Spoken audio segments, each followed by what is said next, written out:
公元955年，周世宗郭荣以殿前司新君为主力，进发禁军，征伐南唐。吴越国主钱弘处奉周世宗诏令，整军北上湖州、苏州等地，配合朝廷大军，牵制南唐东线兵力。11月，周世宗御驾亲征，拉开了三征南唐的序幕。周军沿淮河，水陆并进，势如破竹。至公元956年初，先后攻占滁、阳、泰等州，但在围攻淮南军事重镇寿州时，因南唐大将刘仁善拼死抵抗，周军久攻不下。4月雨季来临，淮水暴涨，周世宗不得不暂行班师。公元957年2月，周世宗再征南唐。周军于紫金山之战中截击并大败南唐援军，大将赵匡胤表现英勇，率军击溃南唐齐王李景达部，寿州遂成孤城。3月，刘仁善病危不省人事，其部下遂开城投降。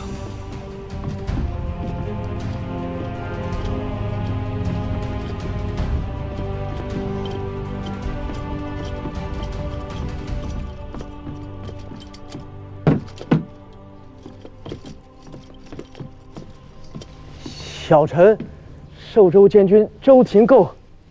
淮南营田副使孙宇。恭迎圣朝皇帝陛下，万岁万万岁！陛下万岁万岁万万岁！刘太尉身染沉疴，不能起身，望陛下恕罪。是尔等要降，还是你家太尉要降？启禀陛下，是我家太尉。说实话，允尔等不死。回禀陛下，小人等早有归降圣朝之意，奈何太尉他一直不允，这才牵延了许多时日，望陛下恕臣等之罪啊！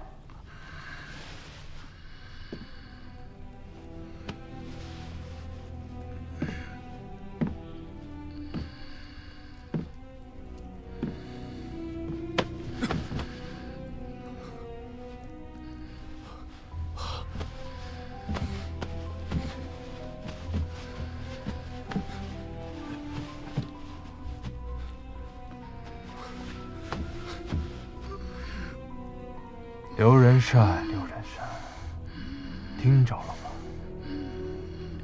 你的名节，朕不会夺。好生歇养。这天下，且未曾太平呢。李相公，陛下，拟诏授南唐守将刘仁善天平军节度使，拜中书令。臣奉诏。小谕各军：依城下寨，无诏不得入城。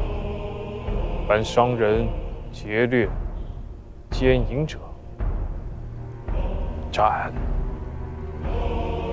诺。紫金山一战，朝中精锐尽丧，淮南之地已不为朝廷所有，仗打不下去了，遣使请和吧。老相公，不至如此吧？周师虽尽有淮南之地，但不曾置水军。韩相公糊涂，郭家没有水军，难道陈家也没有吗？周师已据淮南，吴越的水军堵在润州江面，已成南北合击之势。陛下留意，郭家与我不过是征朔之争，而吴越的钱家与我，那才是真正的世仇。哼，有朕的大唐，才有中原朝廷对他吴越钱家几十年来的荣宠恩眷。大唐若是没了，郭荣小儿兵锋所指，还能容他前世在东南之地的逍遥快活吗？唇亡齿寒之礼，想必钱王还是懂的。痴人说梦。钱婆刘留下的家训是如何讲的？徐某奉天子诏令，向吴越王致意，问钱王安。徐君谬矣。我吴越国上下皆知，先武肃王有所遗训，善事中原大国，唯尊周氏征朔，为朝见信，何来诏命？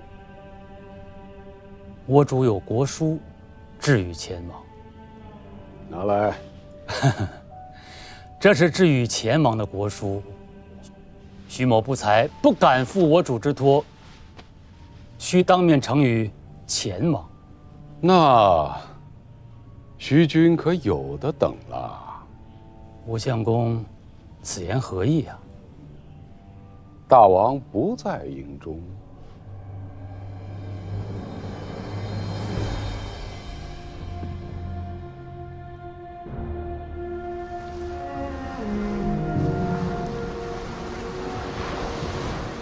推诚保德安邦，治理中正功臣，左右金吾卫上将军、镇军大将军，天下兵马都元帅，领镇东、镇海两军节度使，开府仪同三司、尚书令，兼杭州、越州大都督、上柱国、太尉、吴越国王。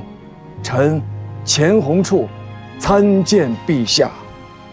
陛下万岁万岁万万岁！前王平身。谢陛下。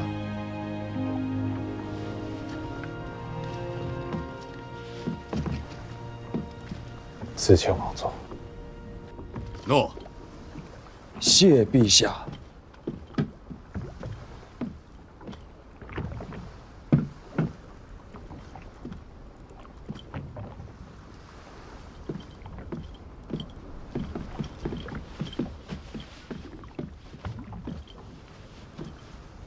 今世一别10年了。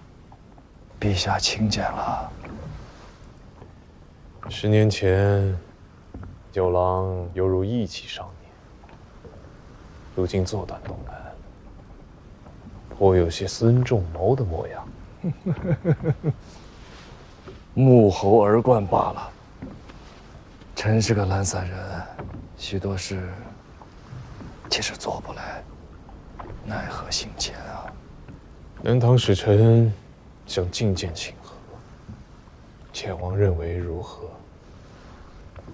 兵者，凶器也。圣人不得已而用之。南唐33军州，吴越100万军民，皆陛下斥资。九郎如今也学会说官话了。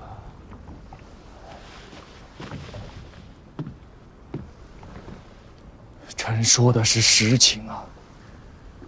哦，朕今天就看在你前王的面子上，见他一见。陛下有诏，宣南唐使臣觐见。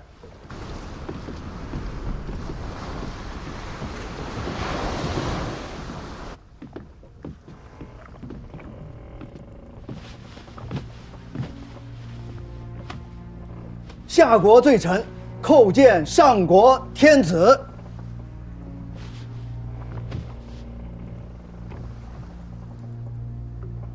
朕读春秋，未尝闻有上下之国也。罪臣万死。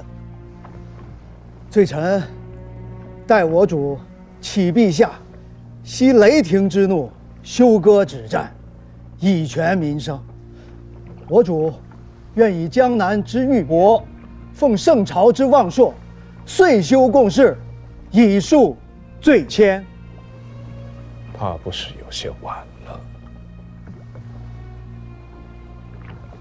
臣闻唐尧有德，其人如天，痛百姓之离罪，有众生之不遂；虞舜有义，其术如泽，奉古木之父叟，养警觉之地象。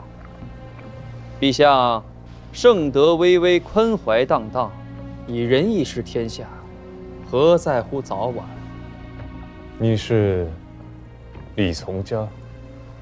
正是下臣。你的书读偏了，这不是私仇，这是公罪。朝廷并无穷仇问谏之心，而李家却有裂土分国之罪。这不是你几句不由衷的好话便能糊弄过去的。不要说朕不是3代圣君，即便今日是尧舜亲临，尔家也难免四兄之风。监王，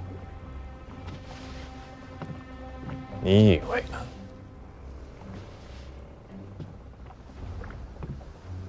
去尊号，通商路，修贡士。江南之地，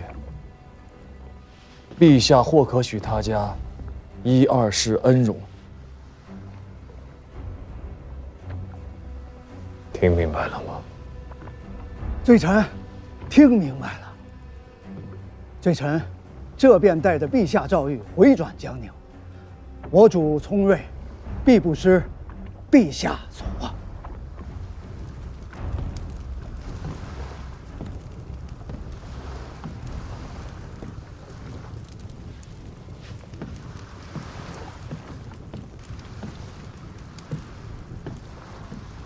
元朗兄，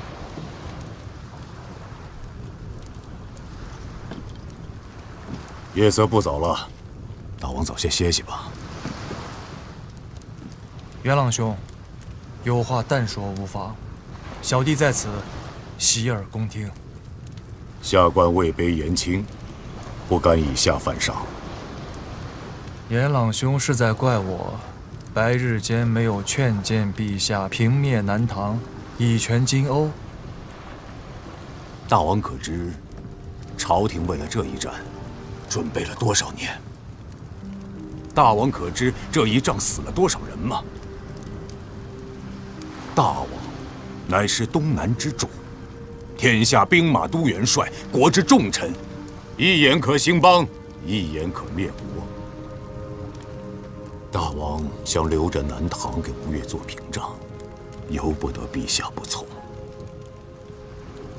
只是可惜了，萧逸哥这些年来栉风沐雨，励精图治，夙夜忧心。他把心血熬干了，才换来了今日这场轩赫大胜。没想到，大王今天几句话，便给南唐留下了33个州郡，10余万的兵马，给他们留下了裂土分国、割据一方的本钱。这些事，陛下不懂吗？这场仗打了1年多了吧？大军的粮草还有多少？各营将士，战没者几何？伤病者几何？离家一载，顾念妻儿者又有几何？元朗兄是做将军的，这些事儿，难道不知吗？朝廷大军乏粮，可吴越有粮；朝廷大军久战疲惫，可吴越有兵。南唐能不能灭，李家能不能降，得看吴越这位国主心里装的到底是天下苍生，还是东南小朝廷的一己之私。不干酒廊的事。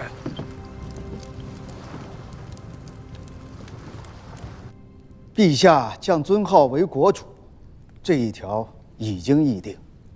至于通商路这一条，可于舒州、河州、扬州分设阙场，以通事宜。许南粮北役，眼下也不算为难。只有修贡事这一条。为了支应这场战事，朝廷已掏空了家底，再要补齐贡书，户部左藏这一边实在是打不出来了。勉力为之吧，先把今年这一年支应过去再说。不是一年。周主驾前判三司使的李谷说得明白，是从广顺元年至今，总计6年所积欠的贡书，要朝廷依次缴清。什么？6年？这岂有此理吧？这怎么？6年，120万银绢。如果这一锤子敲下来，10年之内，我大唐再无翻身之日。臣在回来的路上仔细思忖，怕是只能诏谕国中士族豪富书县纳捐，再免去诸军3年的犒赏，勉强可以凑得起来。你这是昏了头了！你当朝廷是什么？朝廷不过是一间破屋子，而国中的士族豪富是撑着这屋子的柱子。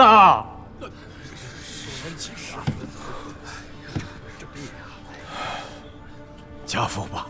陛下，陛下，陛下！怎么，诸君还有更好的法子吗？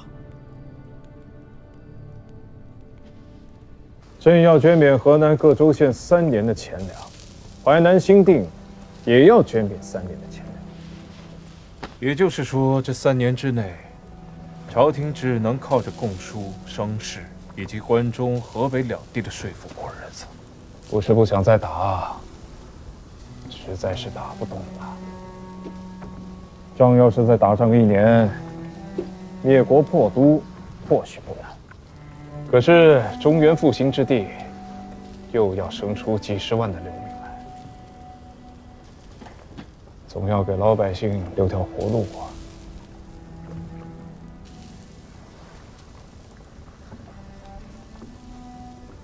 人活着，才能够继续耕田屯垦；人活着，才能继续缴纳税赋；人活着，才能够生儿育女，滋养人丁。朕为天子，既求山河之一统，也要顾及百姓之民生。这样的朝廷，才称得上是正数。吴越国中近些年行包税之制，记下些钱粮银绢，金岁贡书，可以翻倍。朕收了。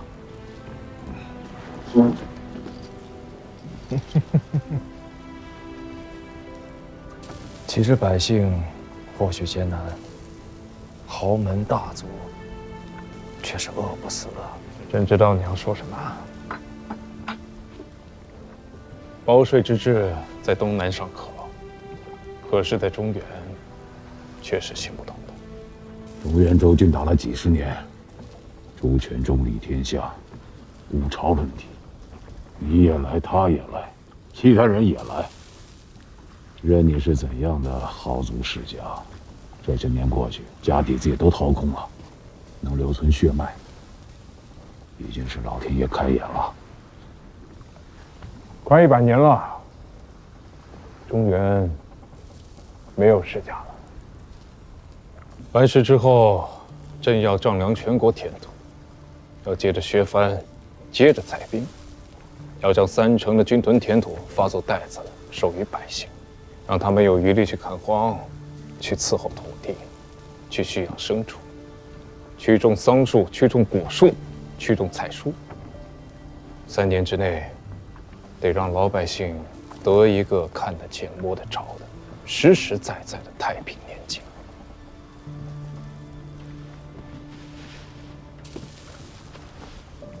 指着太平年景4字，兄长便实实在在的是这天下之主。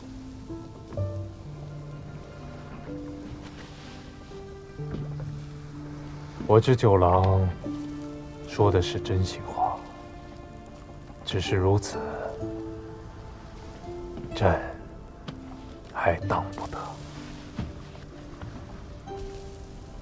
朕闻吴越国先武肃王曾给王妃寄书，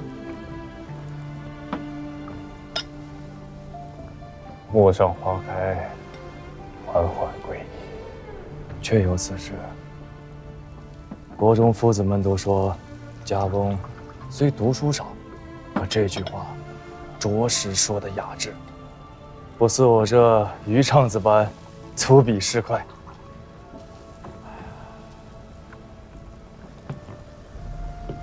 望天下烽火平息，望世人安居乐业。陌上花开，缓缓归矣。九郎，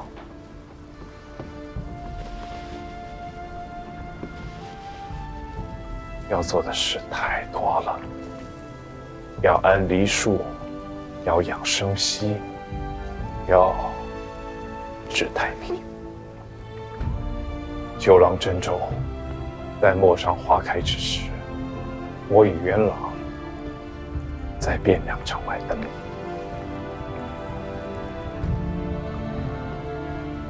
臣前鸿处，奉诏。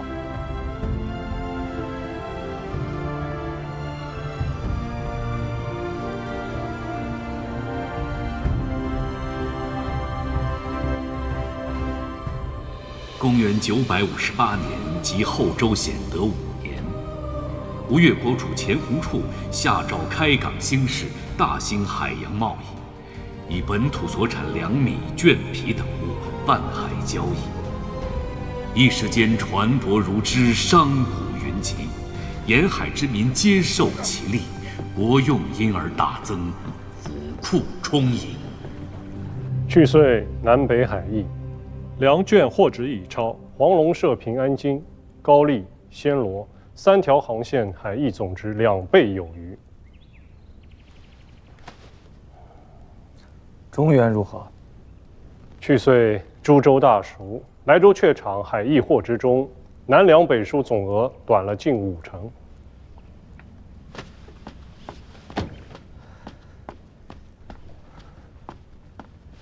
大王，胡令公病重，怕是……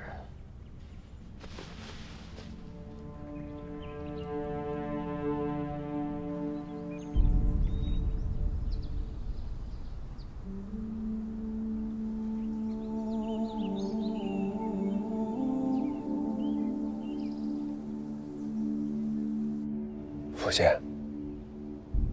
大王来使急来了。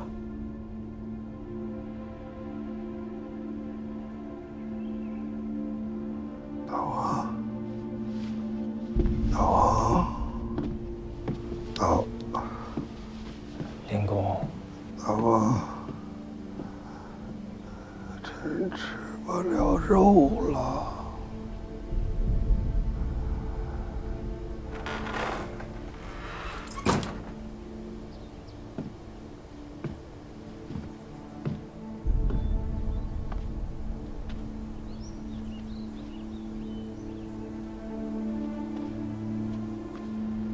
那个时候，大唐还在，皇朝还未曾起兵，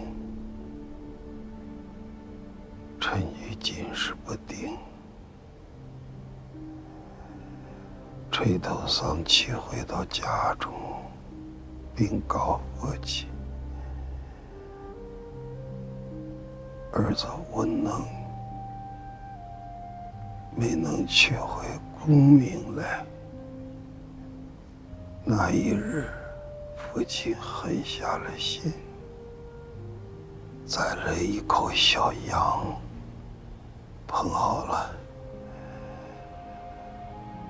臣便一口一口吃下肚去。大王，臣也读过书的，诗书礼乐，春秋一传，臣年少的时候都读过。那时候老王还在，曾打屈臣，读了这些个文章，却要在修罗场获取功名，岂不可惜？臣对老王说：“能活着，能吃肉，有甚可惜？”臣现在吃不得肉了，要去见老王了。令公好生将养身子，国家与国都还离不得令公。朕就要死了，大王只有这些屁话与臣说吗？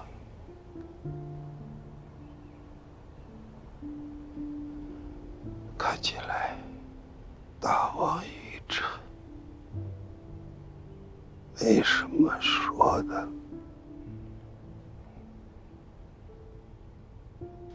可是臣有几句话，非大王说不可。如今国家成平，政事上有袁德昭，臣不担心。大王又是英主，期待先王留下的基业，有大王承继，那便是吴越的福啊！令公啊，臣还没说完，臣下边要说的话才是顶顶要紧，大王定要记在心中。如今中原天子是个有锐气的，南唐西蜀这几年吃了不少他的苦头，你和他有救，这是好事。可私情毕竟是私情，国事毕竟是国事。中原已有江山一统之气象，总有一天，他的眼睛会看过来，会看到大王，会看到吴越。大王要尽心去查。江山社稷面前，兄弟之情敌不得失。亟待先王立下的基业，那是百般困难，才有了如今吴越之强盛基业。大王万万不可轻弃。臣知道，大王顾念着的不光是吴越，也不只是东南。可这100年来，天下人都是自家顾自家的事情，自家的生死基业都顾不过来，还慌成什么其他？吴越一片太平盛世，大王万万不可拱手让人呐！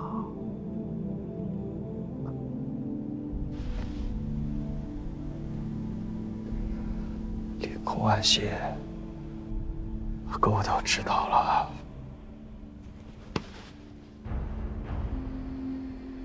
老臣万死，请大王在老臣面前与历代先王起个誓吧。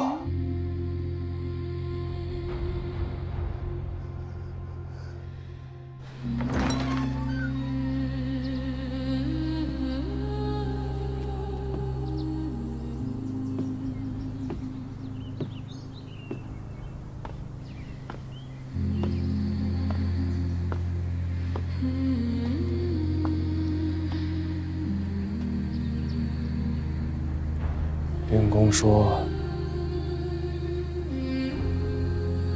他要睡一会儿，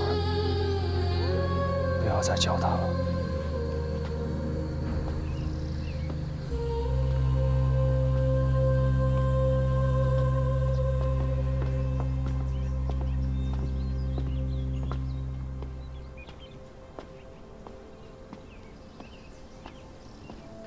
父亲。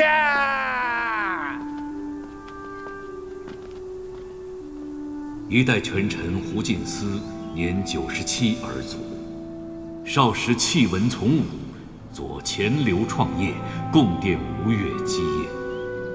其后平徐皖之乱，护乾元观归航，义劝莱州归后唐，势压江左，堪称吴越首功之臣。历仕3代武王，辅政太平而居朝端重。然亦专权跋扈，废立君王皆出其手，终以忠臣乱臣难评说，垂诸吴越史册。